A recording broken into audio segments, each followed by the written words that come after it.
YPN kan lebih ke apa ya, organisasi pemuda nih. Gimana kalau saya panggilnya kakak dokter aja lah, biar lebih akrab gitu. Boleh. Oh, wow, thank you so much dokter. Oke, nih kakak dokter nih, gimana nih kegiatan jadi fasilitator COVID nih di Dinas Kesehatan Provinsi NTT?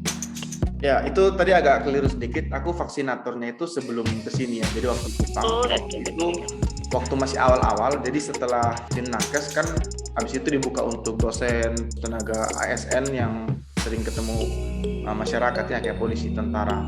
Ya waktu itu ya karena baru awal-awal lumayan padat sih, lumayan banyak. Cuma ya bagus juga, artinya masyarakat itu antusias. Dan waktu itu kan belum ada embel-embel katanya yang seperti sekarang, yang vaksin itu sebagai untuk mau urus surat-surat ya. Artinya waktu itu murni banyak orang karena memang mau divaksin, bukan karena mau mengurus satu kebutuhan tertentu. Itu hal yang positif sih menurut saya. Wow, luar biasa sekali. Ya betul sekali nih kakak dokter. Bukan hanya di Kupang, ya pasti seluruh tempat di Indonesia nih. Apalagi banyak isu-isu yang menyebar, apalagi dengan perkembangan media saat ini bikin semua orang ini bisa panik, bahkan ada yang melakukan hal-hal yang tidak diinginkan terkait vaksin ini. Nah teman-teman, untuk tanpa memperpanjang kata, langsung saja kakak dokter bisa langsung memaparkan materinya, dan saya yakin sekali teman-teman seluruh partisipan webinar sudah tidak sabar ini. Silakan kakak. Ya, selamat pagi. Ini karena waktunya tidak terlalu panjang, jadi mungkin saya akan cepat. Ya harapannya kita lebih banyak diskusi ya, karena kan lebih bagus itu kita mendengar apa sih sebenarnya yang dipikirkan oleh anak-anak muda zaman sekarang supaya lebih kena sasaran. Nah, kita mulai saja. Hari ini kita mau belajar, atau saya mau sharing tentang vaksin, khususnya fokus di isu vaksin ini sebenarnya kebutuhan atau syarat ya.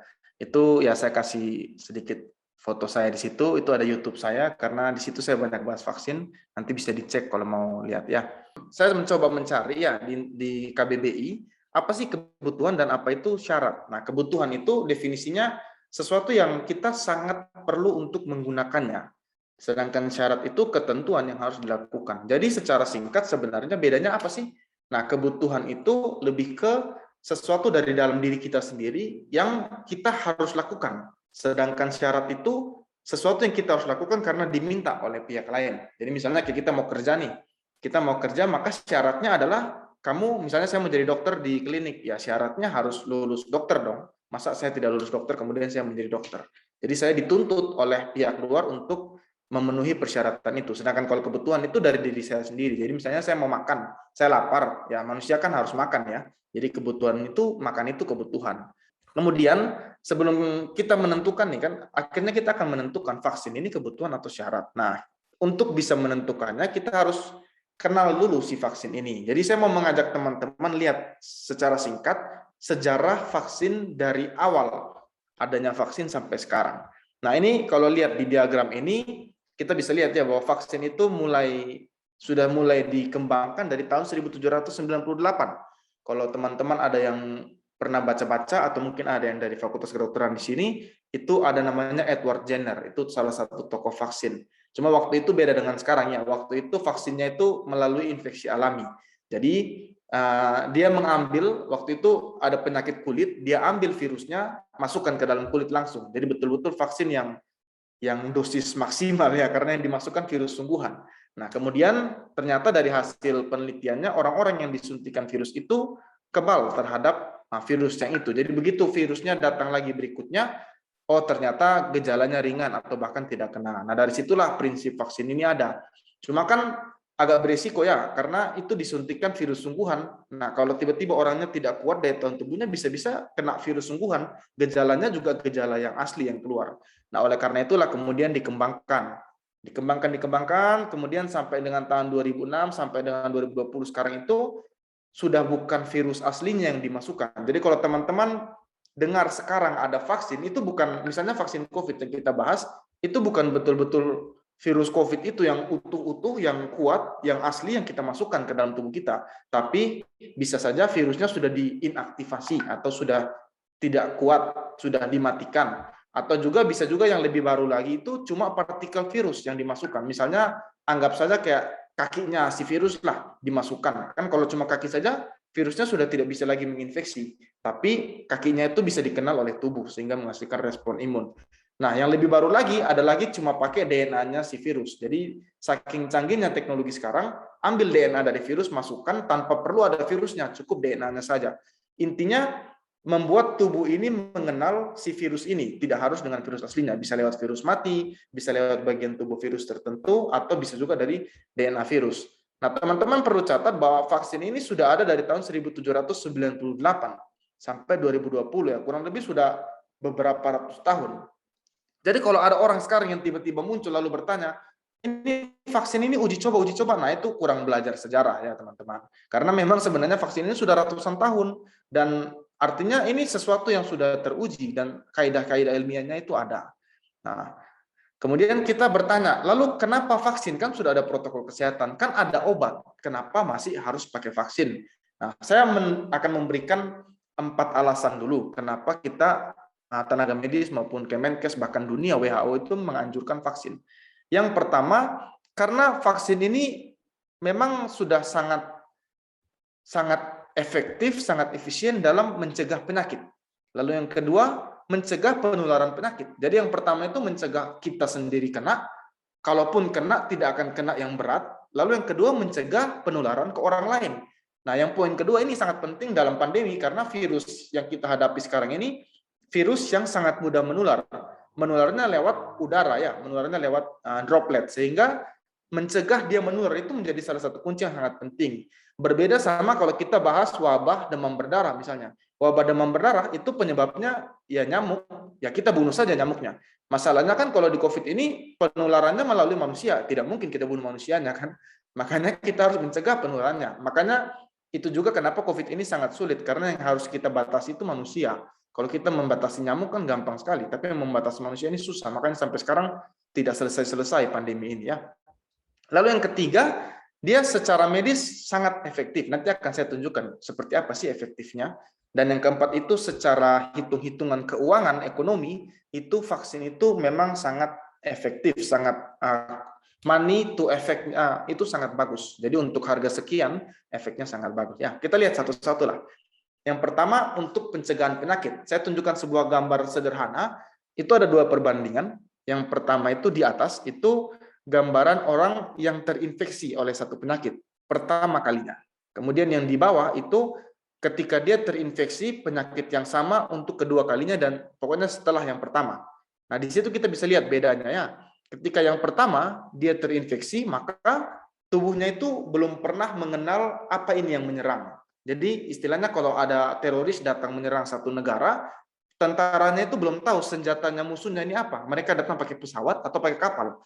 Sehingga dibutuhkan waktu yang lebih panjang untuk si tentara-tentara sistem imun kita ini bisa menyesuaikan dengan musuhnya.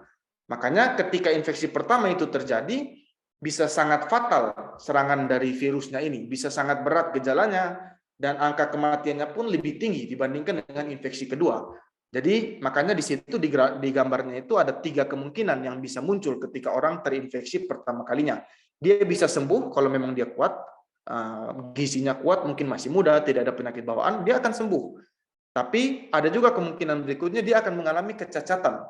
Ketika terinfeksi yang berat, dia akhirnya berhasil untuk sembuh, tapi sudah ada organ yang rusak. Nah, kemungkinan ketiga, dia bisa meninggal kalau memang serangan yang dilancarkan itu sangat berat. Nah, ini bukan cuma untuk COVID. Kita belajar dalam dunia kedokteran, semua penyakit kurang lebih seperti ini. Jadi ketika paparan pertama, tubuh kita itu beradu sama si virus. Kalau tubuh kita lebih cepat membentuk antibodi, kita selamat. Kalau virusnya lebih cepat mematikan organ, ya kita akan cacat atau meninggal. Ketika kita terinfeksi virus untuk kedua kalinya, nah tubuh kita ini canggih teman-teman. Tuhan sudah menciptakan sedemikian rupa, ada sel namanya sel T memori. Nah sel T itu akan mengingat, dia bikin catatan nih.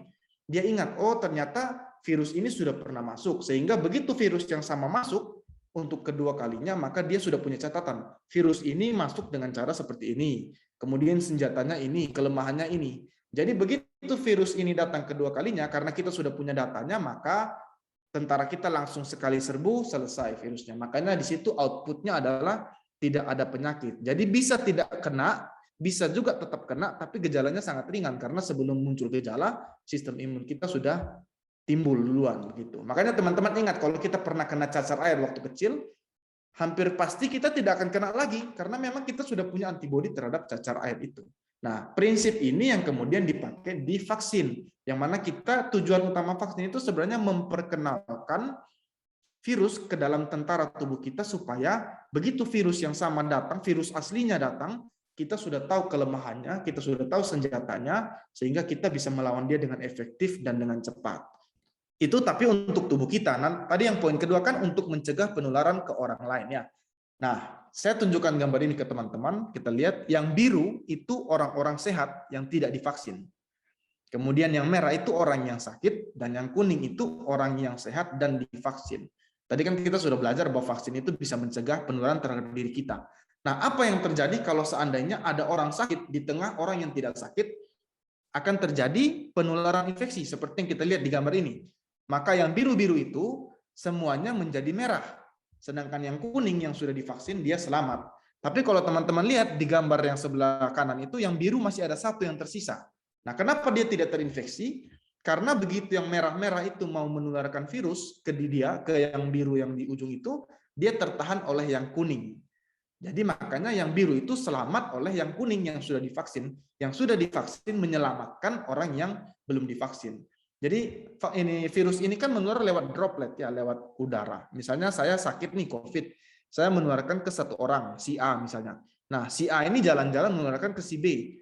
Kalau seandainya si A itu sudah divaksin, maka waktu saya menyebarkan virus ke si A tidak jadi sakit, sehingga waktu dia ketemu B, si B pun tidak jadi sakit.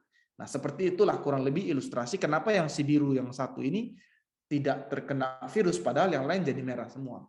Nah, kita bandingkan dengan gambar yang setelahnya. Nah, kalau ini justru yang banyak yang divaksin, artinya yang kuning lebih banyak. Begitu ada satu merah di tengah, satu orang yang kena virus COVID, dia mau menyebarkan kemana-mana tidak bisa, karena yang lainnya kan sudah kuning semua. Sehingga yang biru yang cuma dua itu tidak kena, cuma satu biru di bawah yang kena. Artinya apa? Semakin banyak orang yang divaksin, semakin banyak yang kuning ini, itu virus akan semakin susah menyebar, sehingga akan lebih banyak orang-orang yang tidak bisa divaksin yang tertolong. Nah, makanya waktu awal-awal dulu orang tua belum boleh divaksin, anak kecil belum boleh divaksin, kalau sekarang orang tua sudah boleh. Tapi kan ada juga kondisi-kondisi yang punya penyakit komorbid berat yang belum bisa divaksin. Nah, bagaimana cara menolong mereka? Cara menolong mereka adalah orang-orang yang bisa divaksin ini harus semuanya divaksin. Jadi kita-kita yang sehat ini yang bisa divaksin, itu juga menolong orang-orang yang tidak bisa divaksin supaya ikut terlindungi seperti yang biru-biru ini. Mereka belum bisa divaksin entah karena vaksinnya tidak ada atau mungkin karena ada sakit berat, tapi mereka tertolong karena sekeliling mereka sudah divaksin.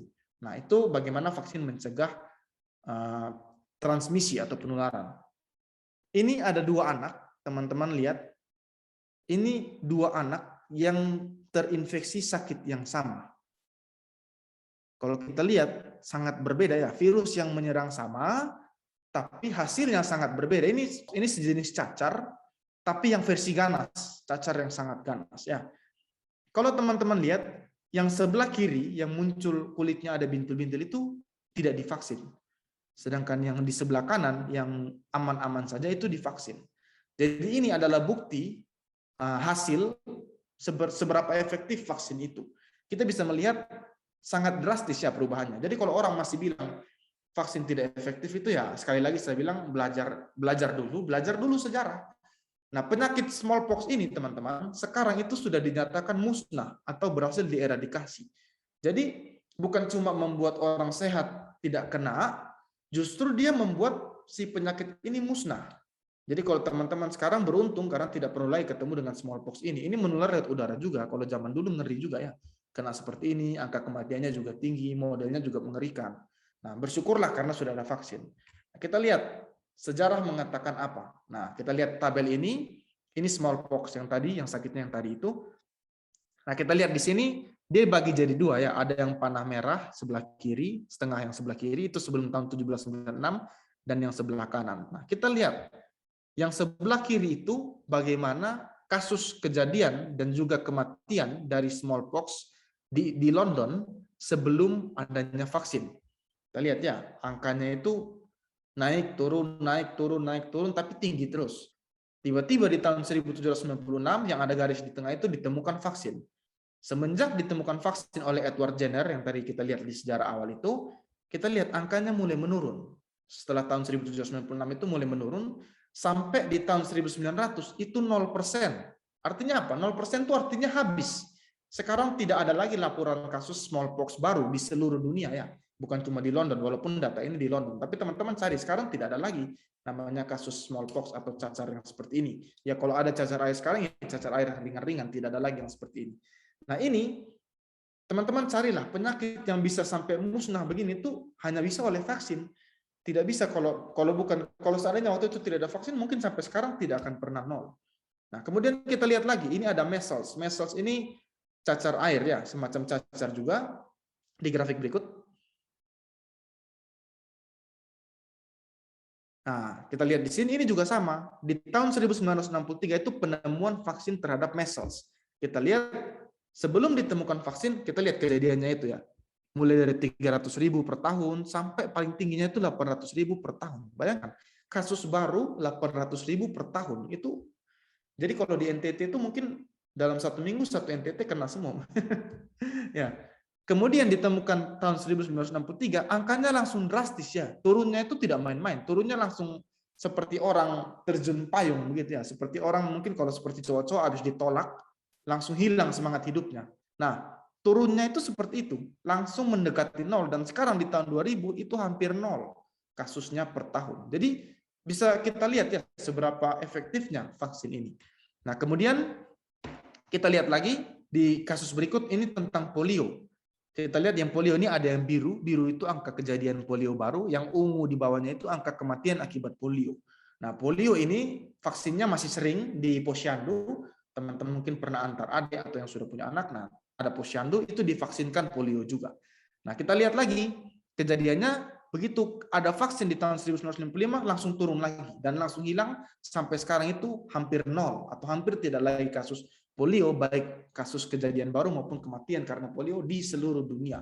Walaupun kasus ini di Amerika ya, yang grafik ini, tapi lihatlah di Indonesia saja kan tidak pernah lagi, hampir tidak pernah dilaporkan adanya kasus polio. Nah itu kita lihat seberapa efektifnya dari vaksin ini. Sampai WHO mengeluarkan sebuah statement. Ya, saya bacakan buat teman-teman. The impact on reducing human mortality by vaccination is second only to provision of safe drinking water. Ya. Bahasa Indonesianya begini, manfaat dari vaksin untuk mengurangi angka kematian itu hanya kalah dari manfaat menyediakan air bersih. Jadi dalam dunia kesehatan, WHO itu mengklaim yang paling penting nomor 1 di dunia itu untuk mencegah kematian karena penyakit, itu penyediaan air bersih. Yang kedua setelah air bersih itu vaksin, bukan obat, ya, tapi vaksin. Karena ya semua orang tahu lah, namanya lebih baik mencegah daripada mengobati. Nah, jadi sampai di sini saja lucu ya, kalau ada sebuah organisasi tingkat dunia, sudah survei, sudah ada data, sudah mengeluarkan statement, yang isinya di WHO itu banyak ahli-ahli medis, sudah menyatakan bahwa vaksin itu sangat penting, hanya di bawah air minum. Lalu muncul segerombolan orang-orang yang belum belajar, belum bikin survei, belum meneliti, belum baca cukup, tiba-tiba mengklaim bahwa vaksin itu tidak efektif. Nah, ini dipertanyakan, kalau kita percaya mereka, kita sebenarnya percaya literatur atau percaya hoax ya. Jadi kita kalau cari data itu cari data di internet ya kita belajar untuk cari data yang valid, cari data yang bisa dipertanggungjawabkan. Jangan kita terima broadcast message kemudian dengan semangat 45 kita menyebarkan informasi yang ternyata salah. Kalau salah sudah terlanjur disebarkan tidak bisa ditarik lagi. Nah, yang terakhir dari vaksin ini ternyata dia sangat cost efektif ya. Nah, artinya vaksin itu memang kadang-kadang ada yang mengeluh vaksin mahal. 1 dosis bisa ratusan ribu dan butuhnya 2 dosis. Lalu muncul statement pemerintah berbisnis dengan masyarakat. Nah, teman-teman perlu tahu bahwa vaksin itu, katakanlah kita ambil vaksin yang mahal ya, misalnya vaksin yang buatan luar negeri yang AstraZeneca yang hampir 1 juta itu. Nah, vaksin ini 1 juta, tapi dia membuat kita tidak sakit. Kita membandingkan dengan orang yang terinfeksi virus. Seandainya dia masuk rumah sakit, saya kemarin coba cari ya, berapa sih biaya perawatan rumah sakit. Nah, kalau dia tiba-tiba masuk ICU, misalnya kan banyak nih sekarang pasien COVID masuk ICU. Nah, masuk ICU itu biaya kamarnya saja satu hari 250.000. Itu satu hari ya. Belum biaya ventilator, belum biaya obat-obatan suntik, belum biaya dokter visit dan biaya perawatnya. Jadi hitung-hitung teman-teman itu bisa mendekati 2 juta, bahkan lebih kalau butuh tindakan.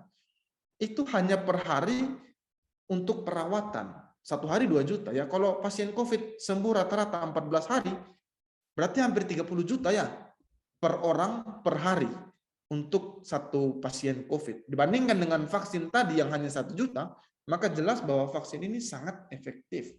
Jadi kalau orang bilang pemerintah berbisnis dengan vaksin itu kurang bijak. Karena kalau misalnya saya jadi pemerintah dan saya mau berbisnis, saya akan biarkan semua orang sakit supaya masuk rumah sakitnya kaya. Bukan dengan divaksin, karena divaksin kan rugi.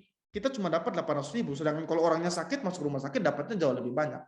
Jadi ya memang sangat efektif. Artinya di sisi lain kita melihat bahwa kalau vaksin ini gagal sampai kita harus akhirnya pengobatan, negara itu akan rugi sangat banyak, teman-teman.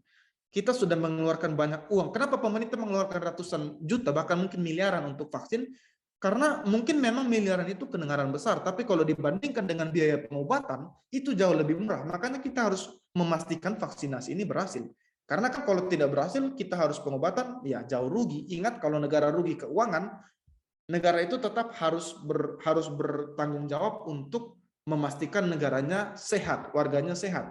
Jadi kalau nanti kita kalah di sini sehingga vaksin gagal dan kita harus mengeluarkan uang yang sangat banyak, maka sektor-sektor lain pun akan terdampak. Mungkin anggaran untuk pendidikan dipotong, mungkin anggaran untuk sektor pariwisata dipotong. Jadi lama-lama negara, rumah sakit bisa kolaps, negara pun bisa kolaps. Nah, makanya vaksin ini bukan sesuatu yang main-main ya. Nah, meskipun vaksin punya sangat banyak manfaat, tadi kita lihat ada 4 manfaat, tapi manfaat itu baru bisa diperoleh secara maksimal kalau terbentuk yang namanya herd immunity. Herd itu kelompok ya, biasanya dipakai kayak domba, segerombolan domba itu namanya herd. Jadi kelompok, yang teman-teman ingat gambar tadi yang ada manusia yang biru, kemudian merah kuning. Nah, herd immunity itu adalah bagaimana kelompok yang sudah kebal melindungi orang yang tidak kebal. Tetapi masalahnya adalah herd immunity ini baru bisa tercapai kalau kurang lebih 75% warga negara Indonesia itu divaksin. Jadi kalau sekarang warga negara Indonesia itu sekitar 250 juta, maka kurang lebih harus 200 juta warga negara yang sudah menerima vaksin lengkap, baru herd immunity terbentuk, baru bisa manfaat tadi kita peroleh secara optimal, secara maksimal. Nah, berapa yang sudah divaksin sampai dengan saat ini? Nah, sampai saat ini teman-teman, yang sudah menerima vaksin lengkap itu baru sekitar 40-an juta. Jadi baru 25%. Jadi ini yang menjawab, kenapa kok sudah divaksin, kasus naik terus, kok sudah divaksin, kenapa masih PPKM? Kenapa masih ada lockdown, padahal sudah divaksin? Apakah itu menunjukkan bahwa vaksin tidak efektif? Salah. Itu menunjukkan bahwa kita kurang divaksin. Jadi justru sebenarnya orang-orang yang mengatakan bahwa vaksin itu tidak efektif, kenapa kalau habis divaksin masih ada PPKM, itu pemikiran yang salah. Justru kita harus berpikir, kita harus semakin menggalakkan vaksin supaya mencapai 75%. Kita membandingkan, orang-orang itu sering membandingkan, di luar negeri sudah open masker, di Singapura misalnya sudah mulai buka masker, Australia sudah mulai buka masker, tapi mereka tidak membandingkan cakupan vaksin mereka. Di luar negeri itu orangnya disuruh vaksin, mereka vaksin. Bahkan ada yang rela membayar untuk dapat vaksin. Sehingga cakupan vaksinnya tinggi dan sekarang mereka menikmati hasilnya, bisa mulai buka masker lagi, bisa mulai beraktivitas lagi. Kemarin saya baca berita di New Zealand, itu 1 pasien positif, 1 negara lockdown. Bayangkan teman-teman, 1 pasien saja yang positif, 1 negara tutup. Nah, tapi memang kita lihat sekarang New Zealand sangat bagus, angkanya hampir 0 ya. Bayangkan dengan di daerah kita, disuruh vaksin tidak mau, disuruh lockdown melawan, terus protes katanya vaksin tidak efektif. Nah, ini kita harus bercermin, betul vaksinnya tidak efektif atau gara-gara kita justru vaksinnya tidak mencapai herd immunity. Nah, jadi saya mau ingatkan kepada teman-teman bahwa pandemi ini sama seperti perang. Saya kasih kalimat di sini, pandemi is a war zone. Jangan main-main ya. Kalau pandemi tidak teratasi dalam waktu 1-2 tahun ini, kita sekarang sudah mulai melihat tenaga medis sudah mulai kewalahan. Kita sudah mulai melihat beberapa rumah sakit sudah menutup pelayanannya karena harus menerima pasien COVID. Dan teman-teman perlu sadar bahwa rumah sakit ini tidak hanya menangani COVID. Ada pasien jantung, ada pasien penyakit paru kronis, ada pasien ginjal.